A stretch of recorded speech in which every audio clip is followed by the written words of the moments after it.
Jangan lupa subscribe, like, komen, dan share YouTube TVRI Bengkulu. Dan nyalakan loncengnya ya.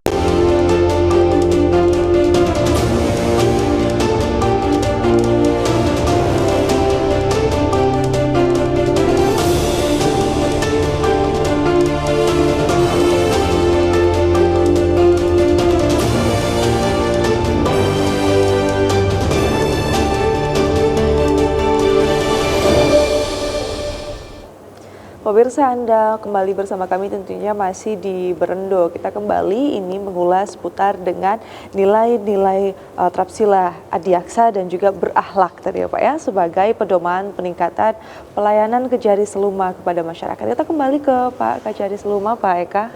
Bapak, ini berkaitan dengan nilai-nilai Trapsila Adiaksa nih Pak, apakah ini memerlukan atau ada kerjasama kolaborasi dengan instansi lain atau tokoh masyarakat untuk menyebarkan nilai-nilai Trapsila Adiaksa ini Pak?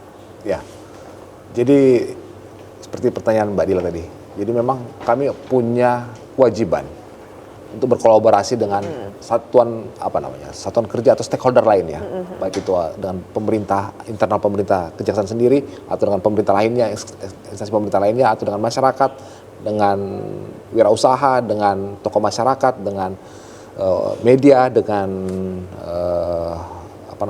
akademisi. Itu kami wajib melakukan kolaborasi. Karena namanya suatu organisasi itu tidak mungkin bisa berdiri sendiri. Tentu harus ada kerjasama dengan pihak-pihak terkait, pihak-pihak lain atau stakeholder lain yang terkait. Terkait dengan Kejaksaan Negeri Seluma, sebagaimana juga saya sampaikan tadi Mbak, bahwa ini amanat dari pembangunan zona integritas. Kami pun harus berkolaborasi dengan instansi lain.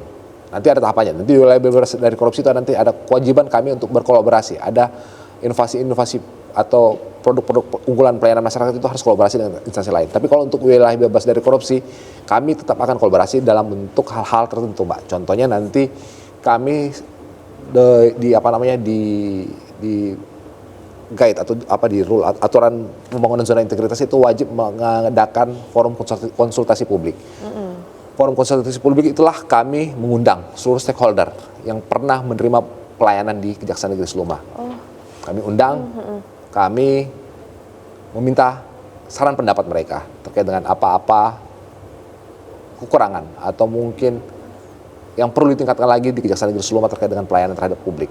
Jadi kami sekitar beberapa minggu yang lalu pun kami telah melaksanakan forum konsultasi publik yang dihadiri oleh beberapa stakeholder antar instansi pemerintah dengan instansi pemerintah lainnya, contohnya dengan kepolisian, dengan pihak rutan, rubasan, pihak pengadilan, kemudian dari pemerintah daerah, kemudian dari masyarakat umum yang pernah menerima pelayanan, kemudian dari akademisi dari UINFAS kalau nggak salah dari kemarin, salah satu dosen dari UINFAS yang hadir di kantor kami untuk memberikan tanggapan masukan. Ada juga dari media, ada dari toko PWI, yang jaringan aliansi wartawan, jaringan cyber YMSI, jaringan media cyber Indonesia pun kami undang dari mewakili pihak media untuk memberikan saran pendapat terhadap kualitas pelayanan yang ada di Kejaksaan Negeri Seluma. Tentu kalau yang baik kami berusaha untuk mempertahankan atau meningkatkan pelayanannya, tapi kalau yang ada saran yang menurut kami di bawah standar itu akan kami usahakan, kami tingkatkan, kami benahi, kami perbaiki lagi, seperti itu. Oh iya, artinya ini baik ya Pak, artinya ketika sudah memberikan suatu pelayanan publik, ada program-programnya tadi, kemudian stakeholder yang terlibat itu diundang kembali supaya dia jalannya dua arah, ya tidak hanya satu arah, dan melihat tadi responsnya itu apakah tadi ada yang perlu diperbaiki atau yang harus dipertahankan, luar biasa. Nah, kalau melihat tadi sempat disinggung mengenai nilai wicaksana atau kebijaksanaan Pak, nah ini seperti apa kalau dari Kejaksaan Negeri Seluma sendiri menerapkannya ketika khususnya dalam penanganan perkara Pak? Ya, kembali lagi Mbak, terkait dengan penanganan perkara, bahwa kita kejaksaan khususnya perkara pidana ya, seperti juga tadi Mbak sampaikan terkait dengan kolaboratif dengan instansi lain. Jadi ini terkait dengan criminal justice system atau sistem penanganan perkara pidana. Selain kolaborasi dengan instansi penegak hukum lainnya, tentu harapan dari criminal justice system itu ada 3 hal terkait dengan penegakan hukum itu: adanya keadilan, kepastian, dan kemanfaatan oleh masyarakat mencari keadilan. Terkait dengan wicaksana. Wicaksana itu artinya bijaksana dalam tutur kata dan tingkah laku. Bahwa kita seluruh insan Adiaksa itu wajib bertutur kata yang sopan santun beretika dimanapun berada. bisa menempatkan diri dan bijaksana dalam melaksanakan tugas kewajibannya, tanggung jawabnya. Jadi bijaksana itu penuh maknanya mendalam, tidak hanya bijaksana itu artinya kita bisa menempatkan diri yang sesuai dengan porsinya, bisa terutama tujuan hukum itu tercapai, adanya keadilan, kepastian dan kemanfaatan. Dari sisi tujuan hukum ini yang 3 ini, Mbak, memang yang paling sulit yang kami laksanakan adalah terkait dengan hal keadilan. Keadilan bagi A belum tentu adil bagi B. Jadi contohnya perkara. Ada perkara seperti yang perkara ada korbannya. Bagi korban umpamanya diputus atau dituntut oleh kami 2 tahun. Oleh korban itu tidak adil, terlalu ringan. Bagi tersangka atau bagi masyarakat umum mungkin dengan 2 tahun itu cukup berat bagi yang bersangkutan. Nah, untuk mencapai keadilan itu memang akan berat. Nah, yang kami bisa laksanakan itu bagaimana kebijaksanaan kami bisa adanya kepastian dan kemanfaatan. Kami tentu melihat harus ada kepastian. Seorang yang menjalani proses hukum pidana itu wajib ada kepastian, tidak boleh digantung. Wajib ada tengah waktunya. Makanya nanti ada jangka waktunya baik yang di SOP internal kami maupun di hukum acara pidana. Dan ini tidak boleh melampaui hal-hal waktu-waktu yang telah ditentukan. Karena melewati hari tersebut tentu kami bisa dipidana karena itu terkait dengan melanggar hak asasi manusia. Jadi kepastian wajib ada untuk dalam penegakan sistem peradilan pidana. Kemudian kemanfaatan, tentu manfaat bagi bangsa dan negara, kepentingan masyarakat dan bangsa dan negara.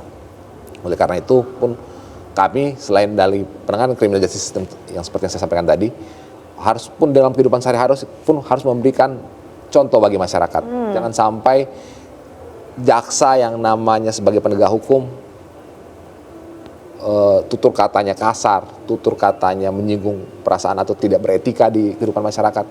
Bagaimanapun kita bukan hanya di kantor yang kami menerapkan seperti itu, tapi juga bagaimana attitude, tingkah laku kita pun di lingkungan masyarakat, di lingkungan keluarga, di lingkungan masyarakat pun harus bertingkah laku sesuai dengan kaidah atau norma-norma yang berlaku.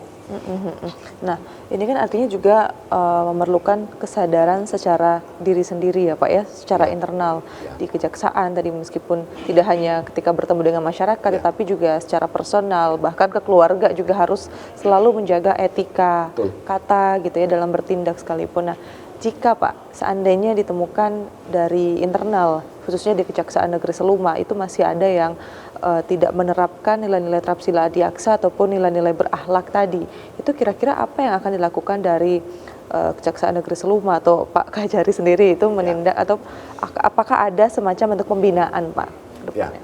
Jadi di aturan aparatur sipil negara, tentu pertama yang kami lakukan selama itu tidak melanggar aturan-aturan disiplin yang diatur di dalam peraturan tentang pelanggaran disiplin pegawai negeri sipil, itu hal-hal yang kira-kira ada tidak salah tapi kira-kira secara etika tidak tepat di masyarakat. Iya. Contohnya menggunakan umpamanya perhiasan yang terlalu mencolok. Di internal kami diatur bahwa itu ada pola hidup sederhana di kejaksaan, wajib menampilkan pola hidup sederhana.